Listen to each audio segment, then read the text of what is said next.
Hello and welcome. This is the Polite Society Podcast, episode 235. We are not recording a segment right now.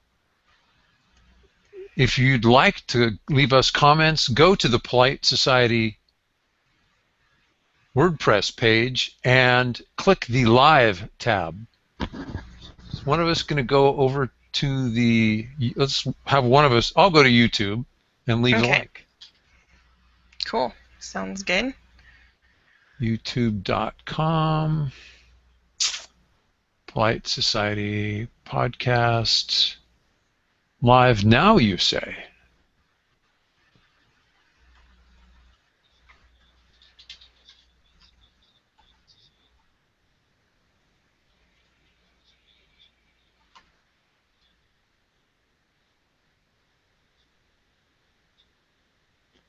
It's really odd hearing your words delayed by a couple seconds. Yes, it is. I always just mute it when I go over there. Yeah, I just had to do that Distracting. too. Being a bear of little brain. I'm really trying not to close the wrong link and throw us out of the episode. Yeah, that would be a good thing to keep this rolling. To not, yeah, don't. Good.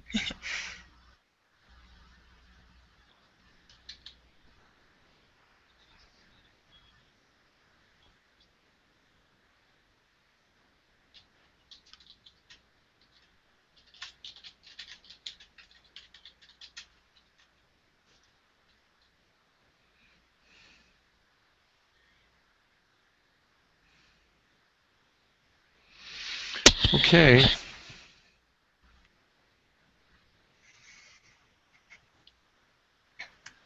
Are we ready to roll? Need to discuss anything first, or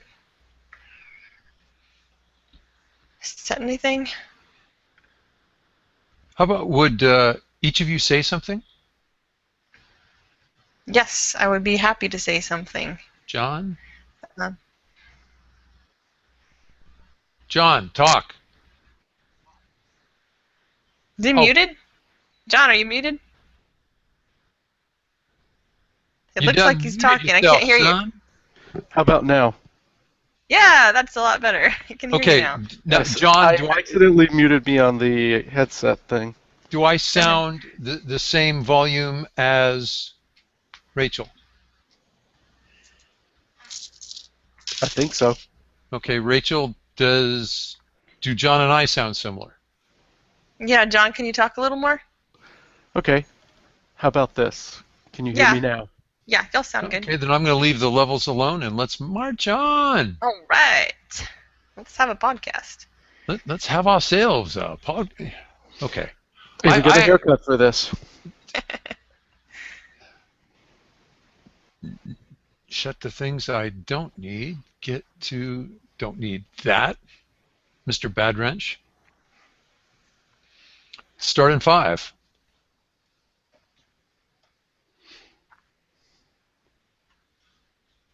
Welcome to the Polite Society Podcast, recorded live Wednesday, May 7th, 2014. I'm Rob Morse. I'm Rachel Malone, and on tonight's show we'll have a short interview with Anthony Calandro. I'm John Richardson, and we'll talk about self-defense news and defensive gun use. So climb aboard. Strap in. And hang on. Episode 235 of the Polite Society Podcast starts right now. Okay. You have a brand new piece of paper in your wallet, John. Well, not yet, but I've got to trim down the lamination. All right. Piece of plastic. No picture though. Huh. Really? Yeah, we don't have pictures on ours. Huh. Interesting. But you have to carry your driver's license. Okay, so that makes sense. Yeah, here in Texas, you can actually you have to show an ID to vote, but a CHL is considered, valid ID for voting or for other things. Yeah, we won't have ID to vote until 2016. That's a long ways off. Yeah, because I just voted. What was it Tuesday? Well, actually, I voted last week for Tuesday's election primary. Oh, I voted too. I voted yesterday. I had all of 3 positions to vote for. I assume we're going to just do the personal news. There's enough that we're doing. I bet we're going to. Oh, we don't have a gun quote. I was thinking today about the quote of angels. That's angles.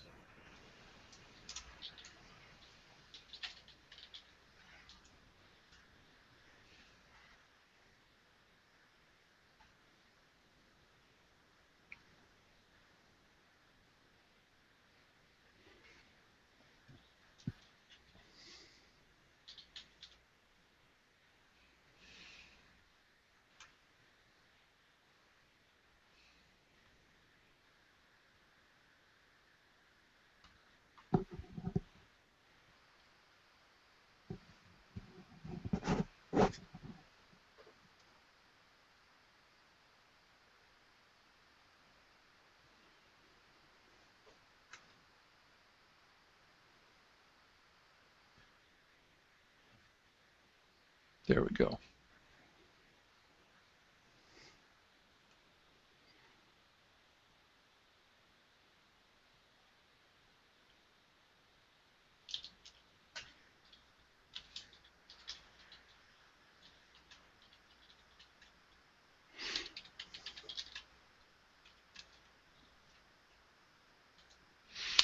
Okay, so do we want to do a break or just jump in and put in the break when we get far enough down the news to... Oh, we have to We've because... got the rant. Yeah, okay, so we have to take a break for the ABN. Okay. John, bring us back. Okay. In 5. Hi, and welcome back to the Polite Society podcast. This is the personal news segment, and I will lead off. In my gun news, I picked up my renewed North Carolina concealed handgun permit this afternoon. From start to finish, it took 42 days. I know this is long by some standards, but my original North Carolina CHP took 85 days for processing. Under North Carolina law, I believe they had 45 days to process it. Well, so looks like they're getting better. Getting better. Hey, how's your ankle? It's getting there. There's some days it's a little swollen and a little painful, just from compression. So you're able to walk on it, but you have to treat it carefully. Correct. Okay. And I should be wearing my brace most of the time, and sometimes I don't. I just have to take it off because it's too constrictive. Yeah. And then your ankle swells. I'm sorry. Yeah. So, but physical therapy is fun. Hey, I am on a treadmill in a pool at 92 degrees, and my physical therapist is a gun person, so I'm happy. There you go. There you go. Find some way to stay happy. John, this second item, my item is actually related to you too.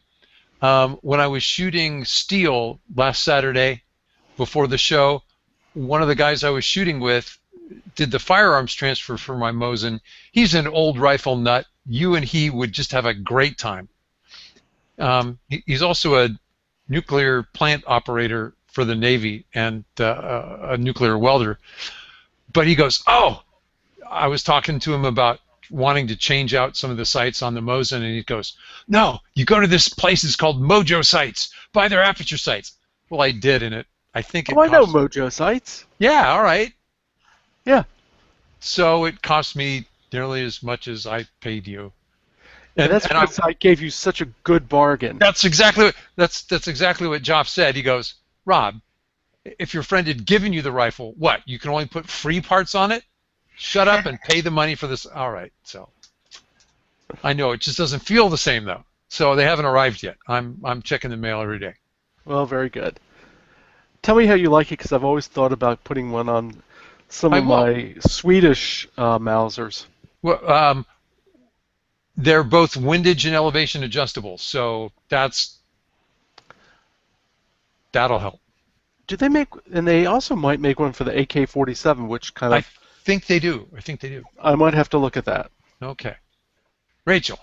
Yeah, that's pretty cool. So, John, make sure you keep me in the loop if you ever decide to sell off any guns pretty cheap, because I'm always drooling over guns. It's been a little while since I've actually made another purchase, so I have 2 more finished Mosins. One might have your name on it.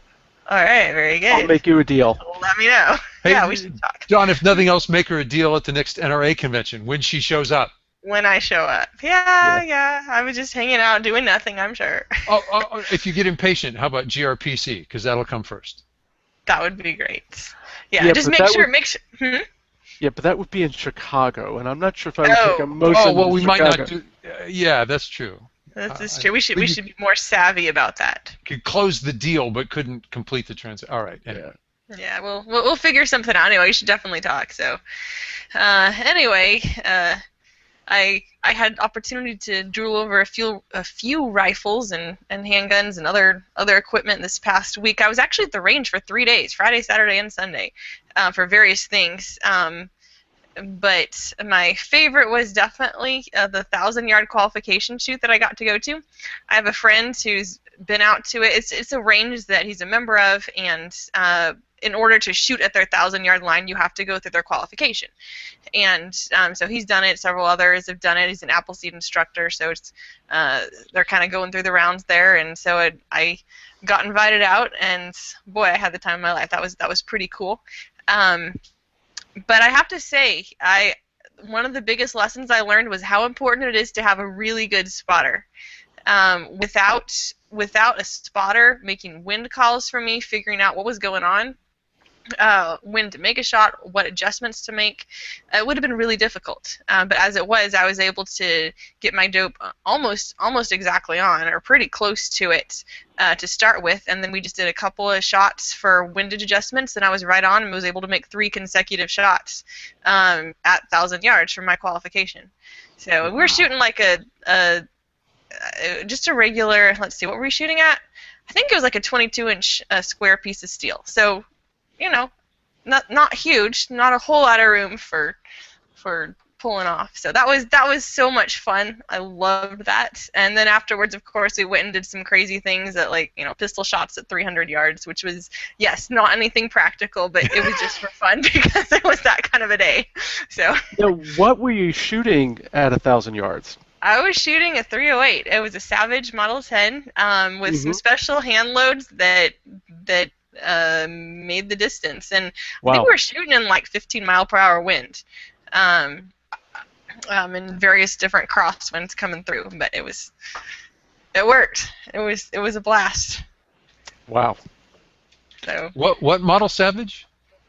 Savage Model 10. I'm going to see if I can throw a picture into the show notes. Yeah, I can grab a picture of the exact one I used. Pretty cool one. I'll have to throw it in there. Yeah, I'll do that for you.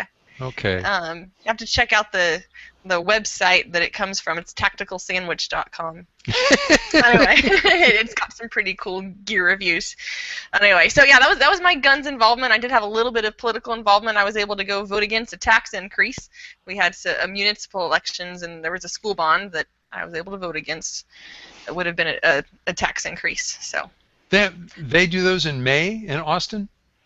Yes. Election day is this Saturday, but I went ahead and voted early because I'm not sure what I'm doing this Saturday, so I wanted to make sure I got my vote in. So you vote on Saturday? She voted early.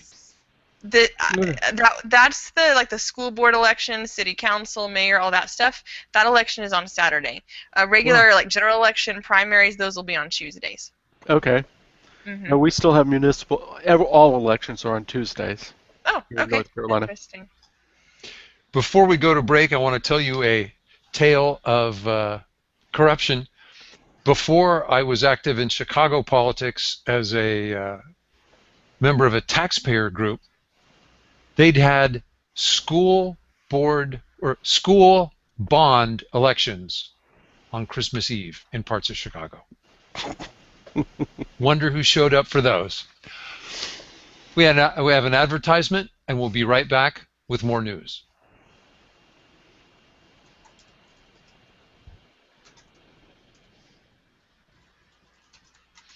Okay, who wants to tee up my...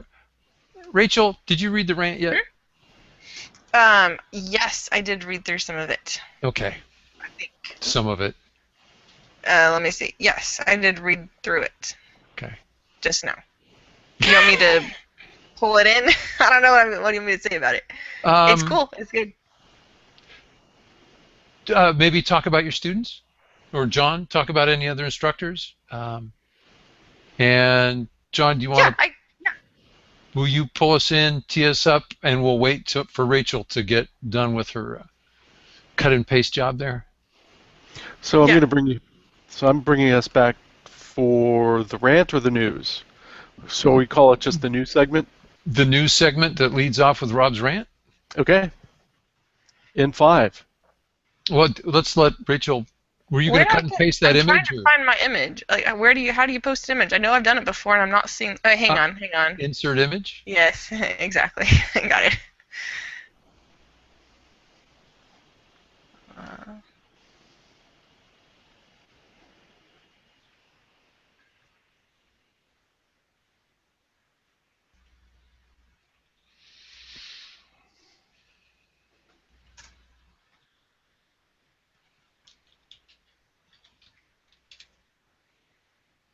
Let me find it.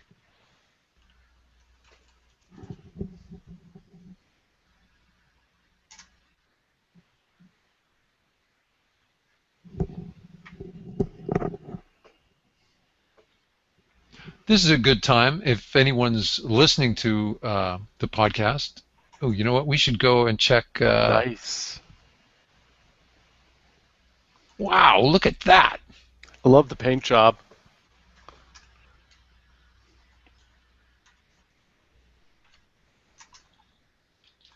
Okie doke. Go for it, John. And that's the scope you used and the rifle you used? Yep, exactly the setup. What power was that rifle? Was the scope? It goes all the way up to 22. I'm trying to remember what I had it set on. Okay. I don't think I had it set. Hold on just a second. I have to tell my wife to turn something way down. Okay.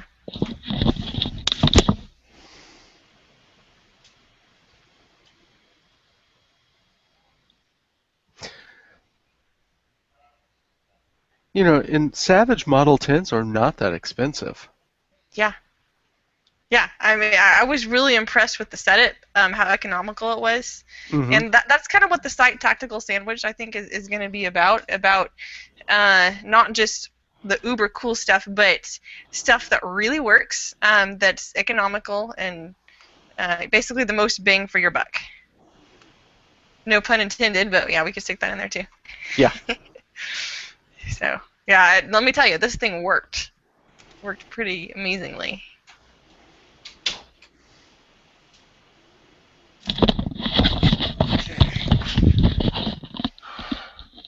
Have we sold the podcast, or are we still back in bed? Wow, that is sexy. Okay. Okay, you guys ready for me to bring you back? Yeah. Mm-hmm. Alrighty, in 5. Hi, and welcome back to the news segment of the Polite Society podcast. And we're going to start with a rant from Rob. So it's up to you, Rob. This is called Thank You for the Skills, because I was just at an event where there were coaches and students, and I just felt enormously grateful to all the instruction I've received. I'm a big advocate for firearms training. It's pretty obvious why. You know, a fool fails to learn from his own mistakes. A wise man learns not only from his mistakes, but he can learn from other people's mistakes and not have to experience them himself. And let's face it, learning from others is the cheap and easy way to learn when it comes to armed self-defense. Call it wholesale wisdom. I've gone to many firearms instructors because I want to avoid expensive mistakes when I'm learning about a firearm. I mean, think about it. Almost every gun safety rule is the distilled wisdom taken from other people's painful mistakes. Yes, you could teach yourself to shoot. I'm sure there are tremendous competitors that have done it. If time and money and blood are no object, then by all means, go for it. I hear it builds character. Me, I've chosen to get good instruction because my time, my money, and my blood are precious, at least to me. I don't want to waste any of them. Now, here's another reason to get training. Nobody makes mistakes on purpose. That's why we do the wrong thing for so long before we finally figure out we're making a mistake. The problem is we don't know what we don't know. A good firearms instructor sees what you're doing and then can guide us from there, correcting one bad mistake at a time. Together, you and your instructor fix the foundation before you advance to the finer points of shooting. Finally, a good instructor knows how to safely push you, myself included, push us to failure. There's a view of instruction that says training only starts at failure, and anything less is just simply exercise and review. Well, I want guidance as I push to failure with a firearm. Think about it, don't you? Really, I'd like to end by saying thank you to all my instructors. I may not have been one of the best students. I tried to be a good student, but I know I'm one of the most grateful. There's a link to something else I wrote about this in our show notes that goes to my podcast, or to my blog. Very well said, Rob. Thank you for that. And as you were talking, I was remembering all of my instructors, everybody I've learned from. If honestly, as much shooting as I do, sometimes people are surprised, but 6 years ago, let's see, what is this, 2014 now? Yeah, 6 years ago, I didn't know anything about shooting. Never shot a gun before.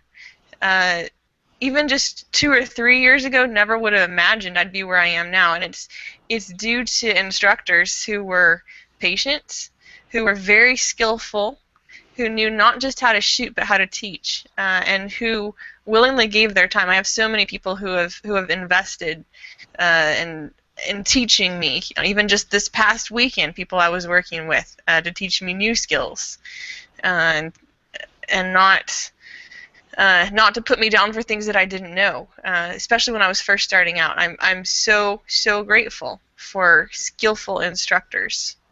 That's where it starts. And then also I have thoughts from the instructor side. For me, it was pretty natural. I'd seen so many people invest in me to teach me that as soon as I felt like I understood enough about shooting to be helpful to others, I wanted to pass it on. It was a very natural progression for me. That's why I became an instructor. And so I had mentors to help me know how to instruct. And I get a lot of students. Yeah, go ahead. You were treated generously and then responded with your own generosity. Yeah, I was treated very generously, and that made me want to respond the same way. Yeah, and many of the people, most of the people who come out to Appleseed Shoots or wherever, and other things I'm involved in, they come because they want to learn. I wouldn't be there if I had students who didn't want to learn. But we still do get some people who come out and they have their gear and they think they know how to shoot, and some of them are decent shots, and some of them really aren't at all. And occasionally there are those people who just want to do it their way. And yes, they've signed up and paid for a training course, and they don't want to hear what you have to say, and that's sad. Not that I have all the answers or somebody else has all the answers, but when you go to a training course, it's important to pick up everything that you can. I know personally when I go to a training course, I might not end up using everything they teach because there are different approaches, different techniques. But you can bet I'm going to try it out. If they teach me something that's the opposite of the way I've been doing it, I'm absolutely going to try it and see if it works. So I always appreciate those students who do come with that attitude, and that's the attitude I always want to have, of being teachable, of being eager to learn. And yes, I'm very, very grateful for the instructors I've been able to work with. Thank you. Makes me makes me a little embarrassed. I haven't gotten my NRA basic pistol instructors rating yet. Doesn't make you disqualified to teach in any way. I do want to be consistent, though. Yeah. For sure.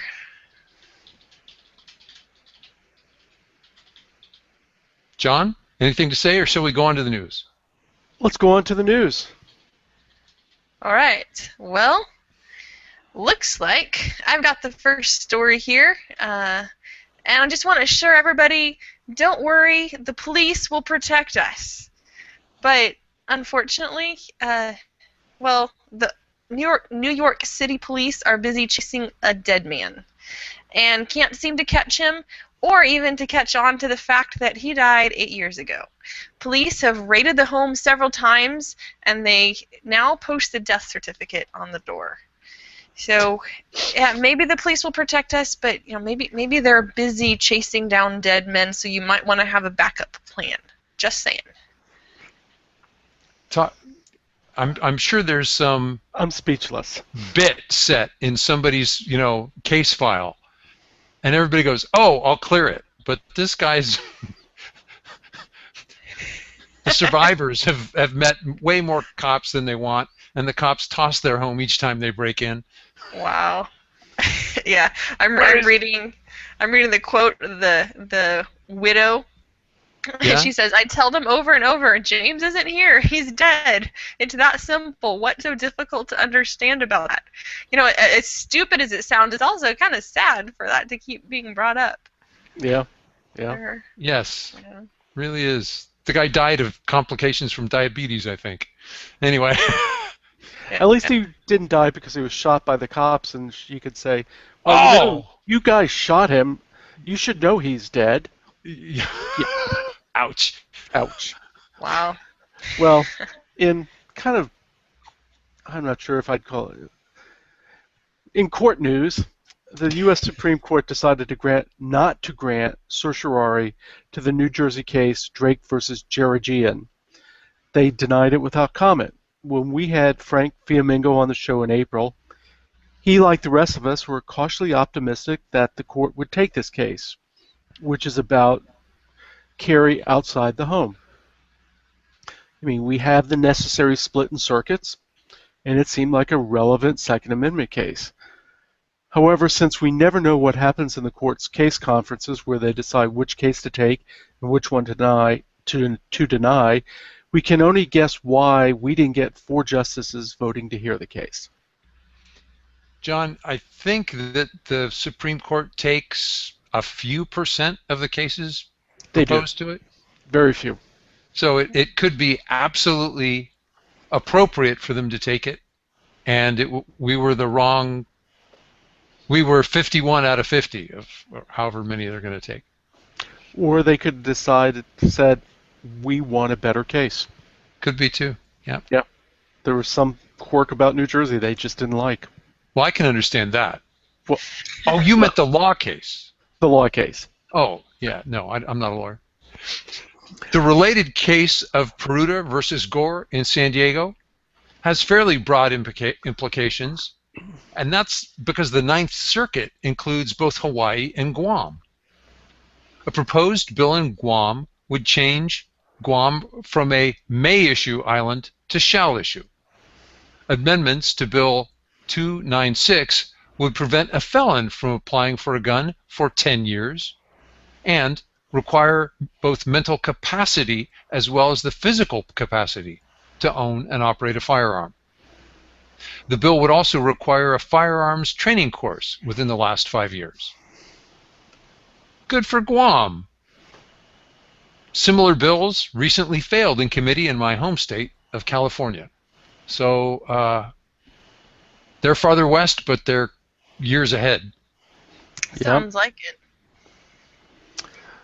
Well, in congressional news, or in shooting news, Team Republican won the Top Gun title in this year's Congressional Sportsmen's Caucus annual congressional shootout.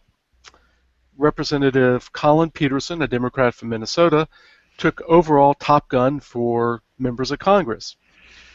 The shootout features members of Congress, industry officials, NRA officials, and other supporters of the shooting sports in skeet, trap, and sporting clays competitions.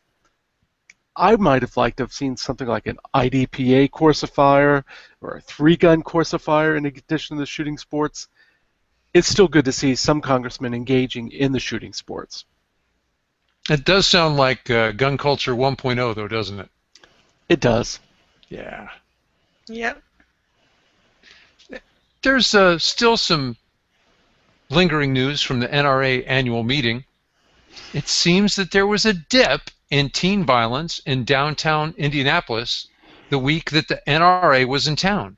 You don't say. Yeah, I wonder.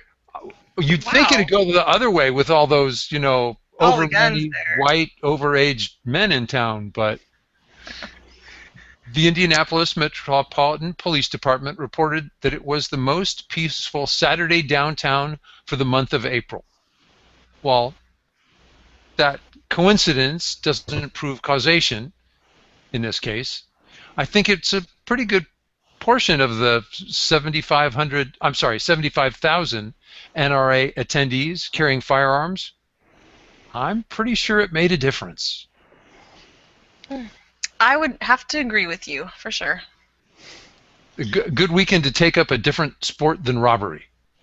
Absolutely. Maybe sleep in, take it easy, lay low. And as a follow-on to that story, they said they had no incidents involving NRA members. Really? Yep. Why does this not surprise me? It's the Boy Scouts came to town and nothing happened. That's right. Good.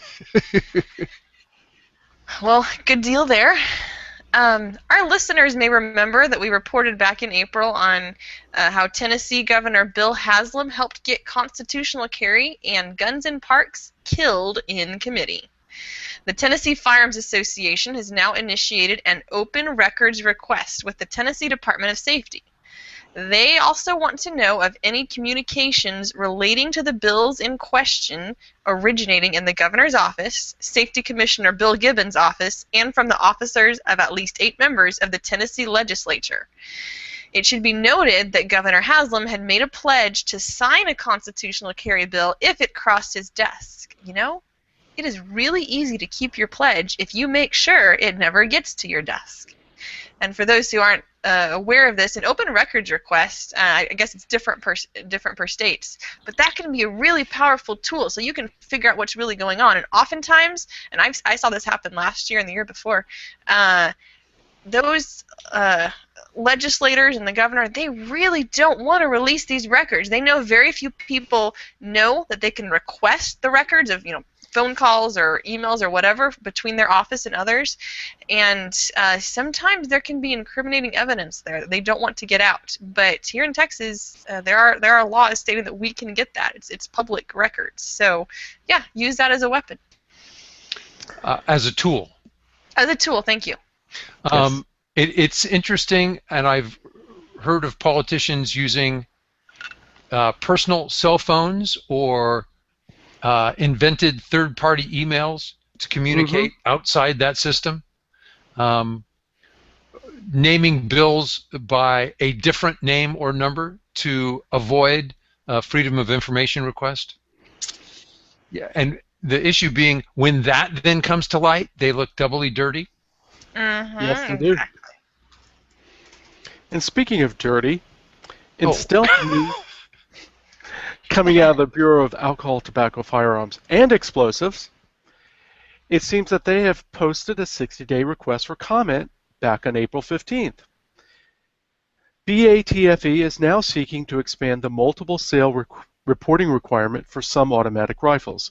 These are ones that have a detachable magazine and are in a caliber greater than .22 long rifle. They want to expand this reporting requirement to the rest of the United States. Currently, it is restricted to California, Arizona, New Mexico, and Texas. Given that nearly a month has elapsed and that the BATFE has posted no notice of this rulemaking proposal on their website, we need to get the word out, and people need to start submitting comments.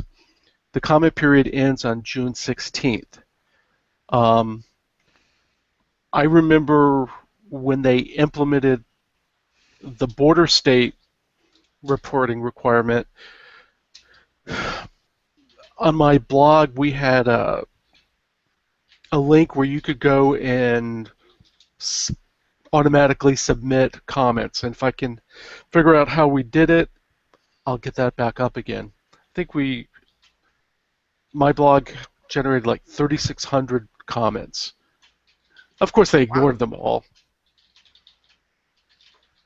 Well, I would encourage our listeners to tell the BATFE to stop wasting their time, their money, our time, and our money. There are more serious things they need to do. I mean, it would include stuff like if you were looking to do a couple of AR builds and you bought 2 AR lowers, stripped lowers, in a week, it would be reported to BATFE. You're not likely to read about this negligent gun use in the news, but we'll include it. Unfortunately, a police officer shot himself in the leg with his handgun while drawing his firearm.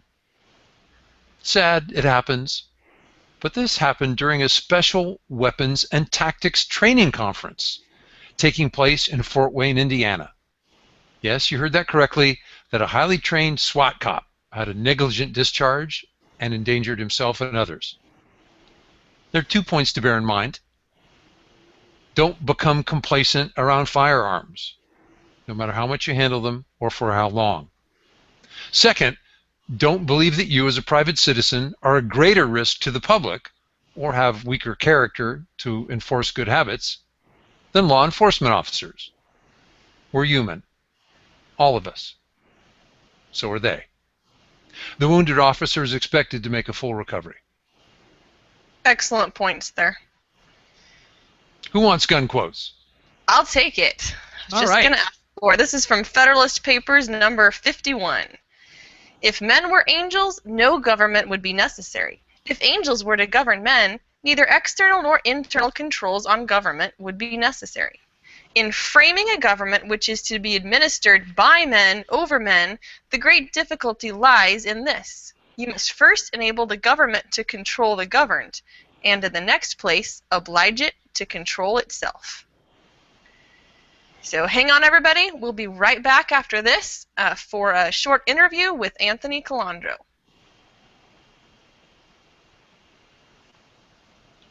Well done.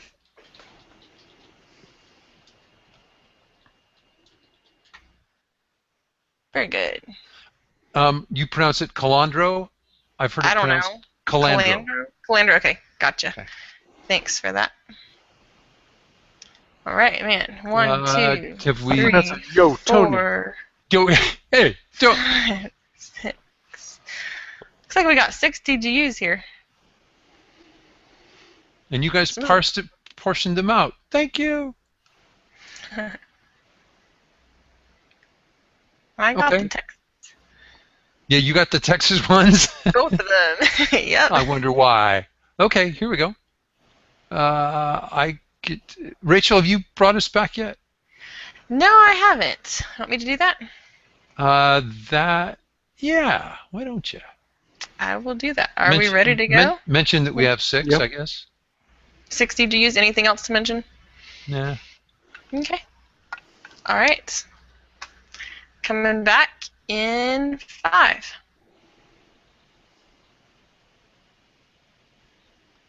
Hi, everyone. Welcome back to the Polite Society podcast. This is our DGU section, our defensive gun use, and tonight we have a pretty full lineup of 6 DGUs. So we're going to jump right in with this DGU from Rob. Rob, what do you have for us? A 20-year-old man rattled the front and back doors of a Phoenix home early Tuesday morning. He then smashed in the patio door with a garden tool, while the homeowner, hearing her house being broken into, hid in her bathroom. The female homeowner had already called police. She'd also grabbed her firearm and had it with her in her bathroom. The man searched the house, pushed open the bathroom door, and struck the woman in the face. She then fired 1 shot. The home invader was transported to the local hospital and is expected to survive. The homeowner, aged 47 and recently widowed, was given medical care at the scene and claims she did not know the intruder. Phoenix police said no charges would be filed against the homeowner.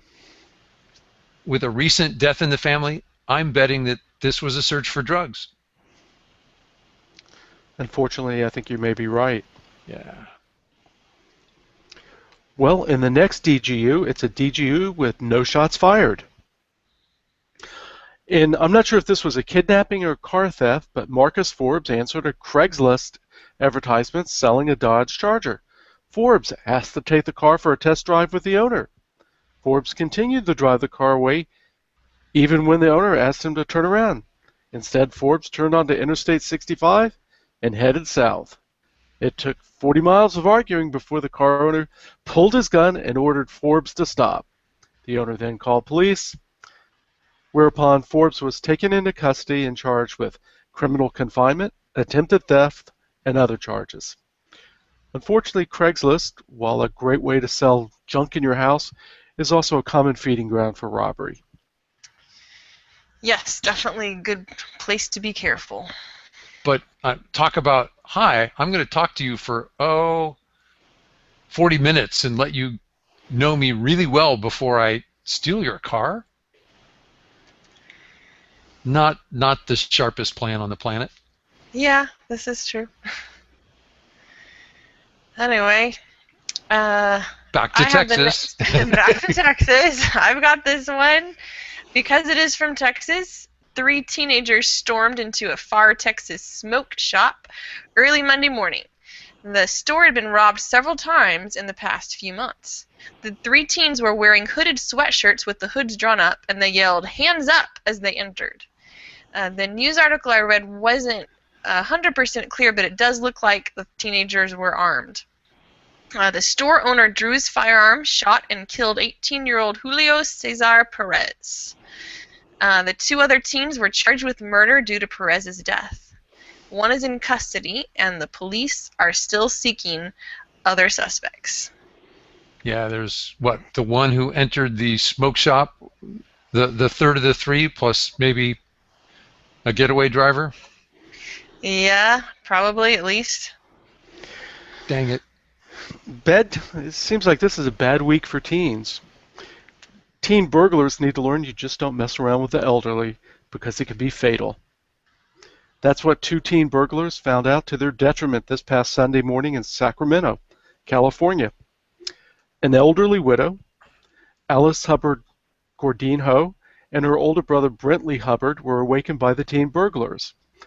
The reason Mr. Hubbard was even staying there was because there had been a series of burglaries at the same home. Neighbors report hearing a series of shots, and then the Sacramento Police Department was on the scene, whereupon they found 2 dead burglars when they arrived around 12:15 a.m. Supposedly, Mr. Hubbard shot the 2 teens as they were headed out the door of the home. Neither the widow nor her brother are facing any criminal charges. Sacramento PD spokeswoman Michelle Gigante said, "People have a right to defend themselves when they fear for their safety." As usual in circumstances like this, relatives of the 2 teens shot said they didn't deserve it. 14-year-old Michael Sambrano and his best friend, 16-year-old Stephen Kreider, were the dead teens. Many of the neighbors, however, begged to differ, saying that justice was served. All I can say is, if you want to do the crime, you better be willing to pay the price. Reminds me of the example where, I can't remember, I think it was in Pennsylvania, these one of the 2 guys tried to rob a corner store. One of the relatives of the store owner was armed outside and said stop. The 2 guys with guns turned to him and he shot them both. And they're going, "Oh, that was so cruel. They didn't deserve to die." I go, you're a criminal, you point guns at people, you expect lollipops in return? And we're talking elderly people, young kids, teens who could have kicked them, beat them, more people die from fist and kicking than do from rifles. Interesting. If you're a 30-year-old and somebody breaks into your house, you're thinking you can suck up a little punishment. I don't think a 70-year-old can tolerate much. No. It wouldn't be a DGU segment without an item from Detroit. An off-duty Detroit police officer working at a pharmacy in the 600 block of Carpenter Street. The officer walked outside to make a phone call when a man approached the officer and demanded his cell phone. The officer refused, and the robber pulled a gun. The officer slapped away the gun and ran into the pharmacy. The robber then shot at the officer through the pharmacy door. At that point, the officer shot once and struck the suspect in the face. The suspect is in serious condition. My takeaway from this is that this officer has enormous restraint. Now, maybe he was wearing a heavy coat, couldn't present his firearm quickly, but a guy was pointing a gun at him and he ran. He got behind a door. The man then fired through the door before the officer responded. I agree with you. This officer showed a ton of restraint. Rachel, would you advise your students to wait that long to respond with lethal force? I don't advise them on how long or specific examples. I mean, I'm not allowed to, and I wouldn't anyway. But what it basically comes down to is if your life is in danger, and you're obviously accountable for any bullets that come out of your gun, so you have to make sure you have clean shots. But I present Texas rules, Texas law, use of force. So you believe your life is in danger, you're feared for your life, or serious bodily injury, or in certain cases property. And I've got the next one, which is from Texas, which I'm expecting some of y'all to have some takeaways from this, and I'd be interested in your thoughts too. But a woman in Dallas, Texas, shot a man who was stabbing her last week. Here's how the event unfolded, and while I'm explaining this, think about how this event escalated. Angela Martin was sitting in her car Friday evening talking to another woman.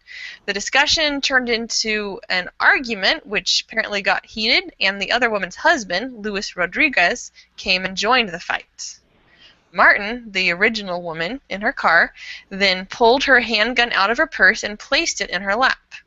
Rodriguez pulled out a knife and began stabbing Martin, and then she responded by firing several fatal shots.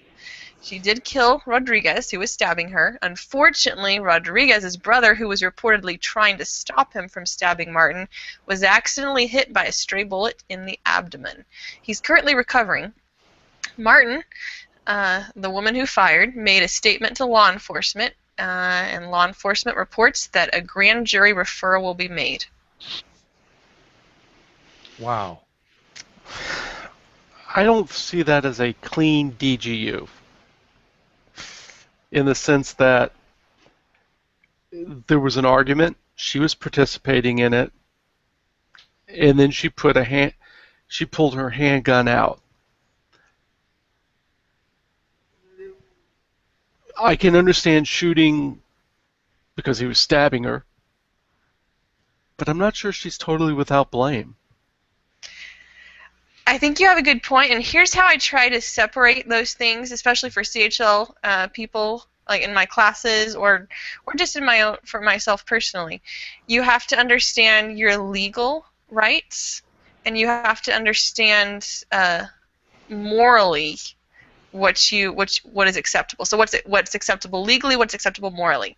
Legally.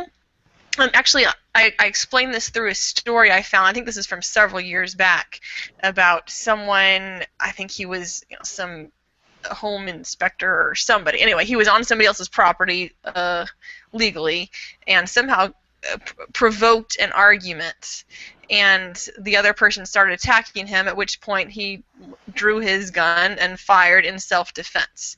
And he wasn't charged because it was ruled a good shooting, a self-defense shooting, but it was the stupidest thing in the world. Like, morally, he should not have gotten into the argument. He asked for it. However, he escalated it to the point, or he wasn't able to de-escalate. He failed to de-escalate the incident.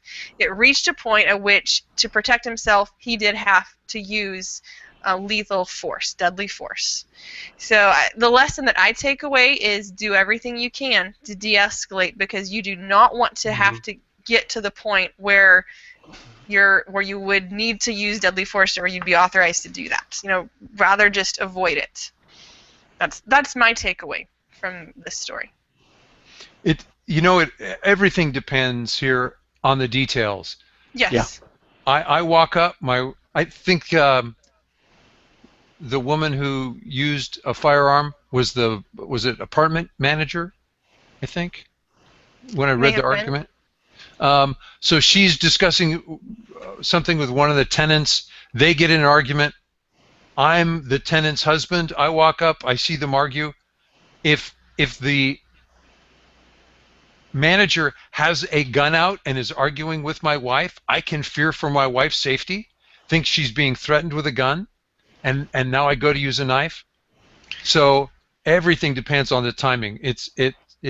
We need more than the sketchy description of the events to really know who was at fault. Yeah, and that's the escalation I was talking about. And whether or not, depending on, I don't know, I guess regardless of who is at fault, still I would point out as a takeaway for the listeners, make sure your negotiation skills are good. Make sure you are good at de-escalating, at avoiding conflict, or bringing it down. That you keep your ego out of the way. Absolutely. Well, we have links to each of our news and defensive gun use articles at politesocietypodcast.com if you want to share them with a friend, and we would encourage you to do so. And we'll be right back after this advertisement from the New Jersey Second Amendment Society, as well as our Tips and Tricks segment.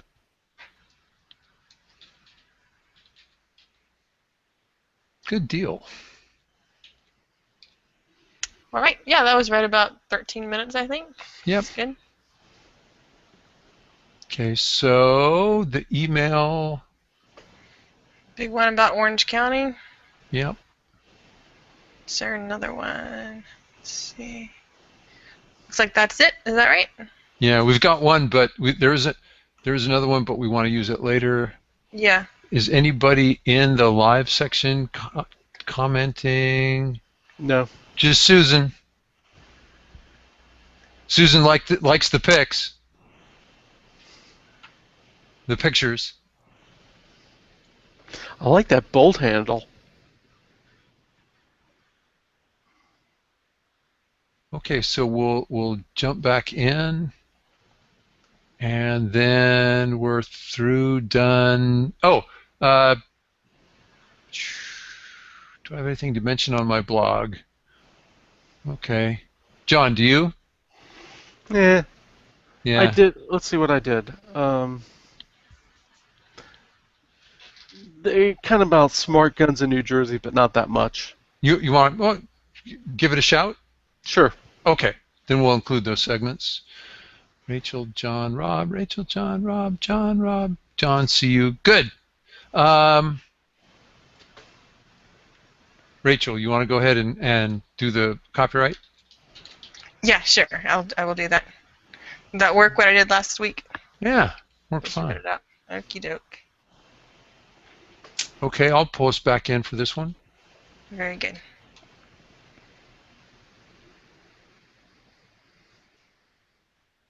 Hi, and welcome back. This is our email discussion section where we close out the show. We received this email from a listener in Southern California. He says, "Hi guys, was just listening to the podcast and heard you talk about Orange County and the lady that was annoyed about the sheriff opening up for CCW permits and her appointment being in July of next year. That is most likely true, but misses an awful lot of explanation. First off, Orange County is one of the few that isn't waiting for Peruta to be certain. It's a very sudden change in policy, and Orange County Sheriff's Department has hired a lot of people and brought back previously retired deputies to get through the backlog. For the 3 people I know going for their CCW permits in Orange County, they were given crazy distant appointments, but told on the phone that as they built up the department and staff, they should be given updated appointments. That happened, and they're currently within a 3-month schedule to get the permit, having been told when they applied, having originally been told when they applied a date over a year in the future. They're now looking to receive their permits in the next 3 weeks. Of course, still delayed, but until a few months ago, thousands of people were being denied, and now are not. And the department is working hard, including weekends, to move things through as quickly as possible. Whereas in Riverside County, our sheriff has made zero move to change his closed-off CCW policy. So, while I'm there, I'm hoping you can throw out a mention, as I know you will have a large listenership in California. The mention would be for Chad Bianco, who is running for sheriff in Riverside County, and for anyone in Riverside who knows anyone in Riverside to tell their friends about him. Our current sheriff doesn't issue CCWs to citizens unless they have a strong, so-called, good cause. While he is also telling us that he is a strong Second Amendment supporter, yet has gone on record stating that his current policy of requiring proof of imminent danger that sees 781 CCW permits in 2013 in a county with 2.5 million residents is a good one. Lieutenant Chad Bianco, who is challenging him in the upcoming election, however, is of the mind that as long as you are legal, no matter how PRUTA plays out, you will get one. By electing him, we can get in front of the PRUTA ruling and avoid having to sue the Riverside Sheriff for his requirements for extra paperwork, going against CA Penal Code, and over any other roadblocks he tries to throw up post-PRUTA.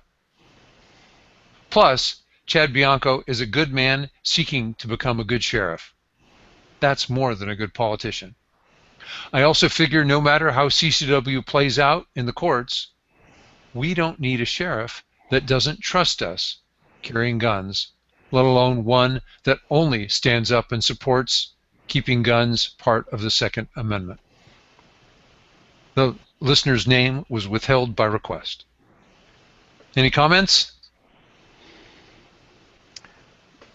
It's coming, but slowly. The listener, I'm really glad he sent in this email. I'm glad to have read it on air. I noticed that there were some other Southern California people commenting on their local sheriff's races, and I reached out to them because I'd like to hear their voices. Very good. So if there are people that have Pro 2A sheriffs they'd like to advocate for on the Polite Society podcast, get in touch with us. Your voice will be on air. Very good. Well, the Polite Society download app is out on Amazon for Android, and the iPhone app is in iTunes. They are located by our old name, Politics and Guns. Hot links are in our show notes.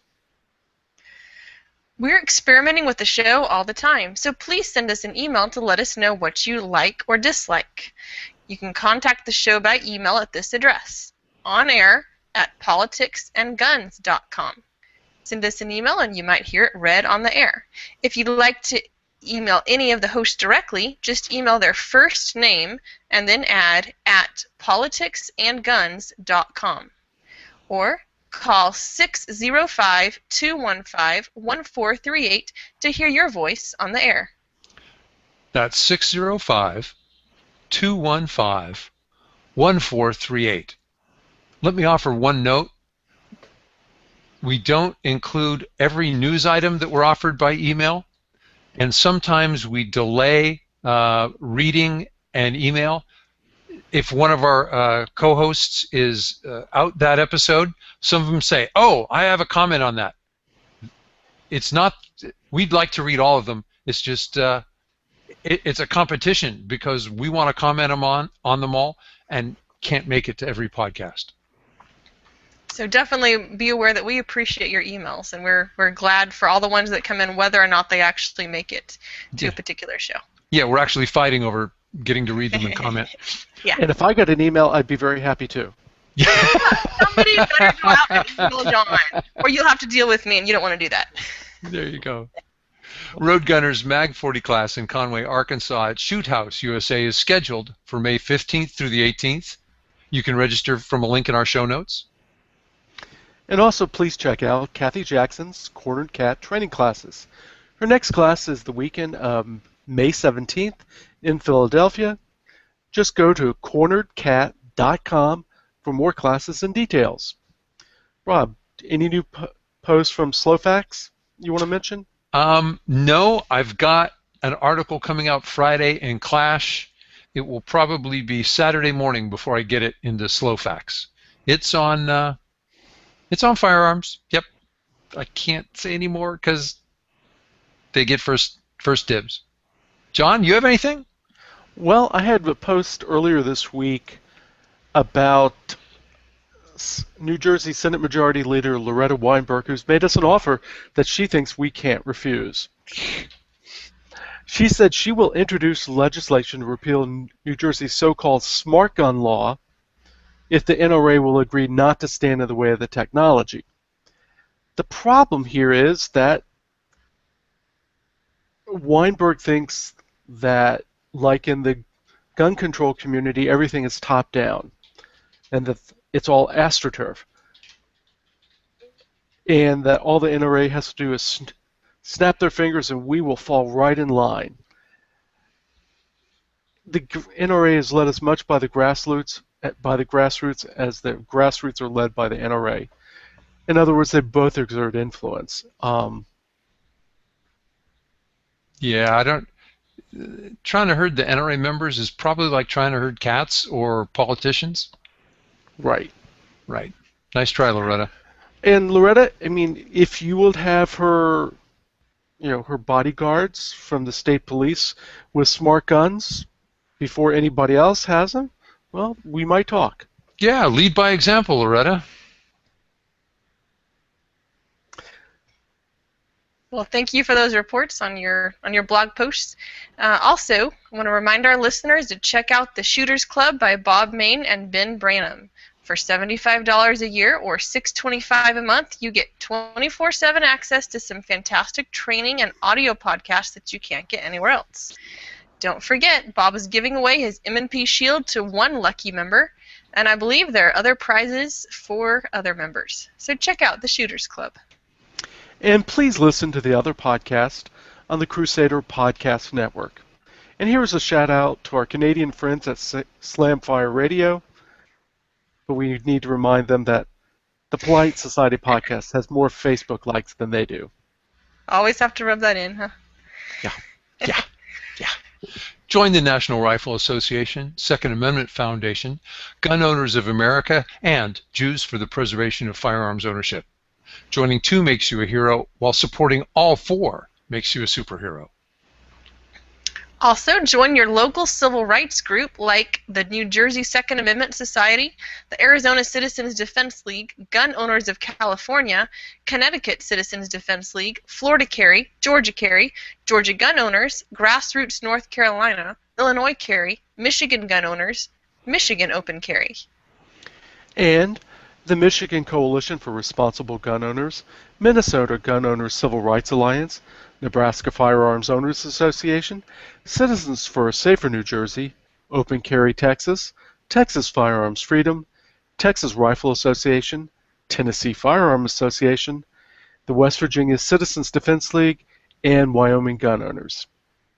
For our Canadian listeners and their supporters, join the Canadian Shooting Sports Association and the Canadian National Firearms Association.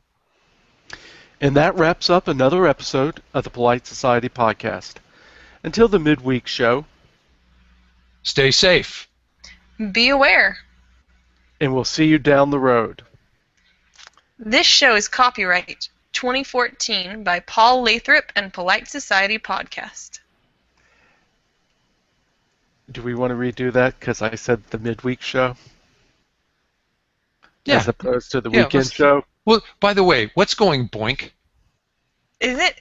I don't. Is it me? I Yeah. don't think it Yeah, is. there it It is. is? Seriously? Oh man, I'm sorry. What is that?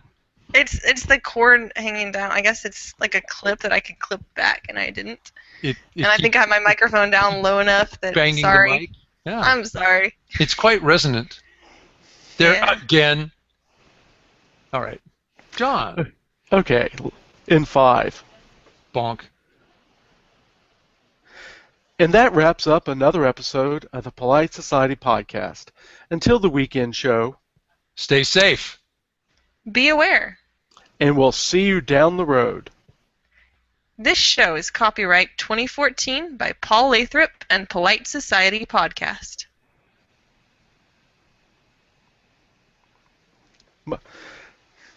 Thank I'm you. a little disappointed in our room warriors, but I'll get over it. I swear. Yeah, they didn't chill up. Yeah. Hey, corn-fed. He showed up for the last half hour. Really? All Yeah. right. Okay. We need Cool. to thank our donors, our sponsors. Mm-hmm. If you've just come in on the air and are listening to this on YouTube, who do we have to thank? Concealment Solutions, ABN, New Jersey Second Amendment Society, Road Gunner Mag 40. Corner Kathy Jackson. Yep. If you get a chance, hit their sites. Let them know where you came from. Anything else to say, guys, before I take us off air? I think that's it. That'll do it. Okay, we'll close down.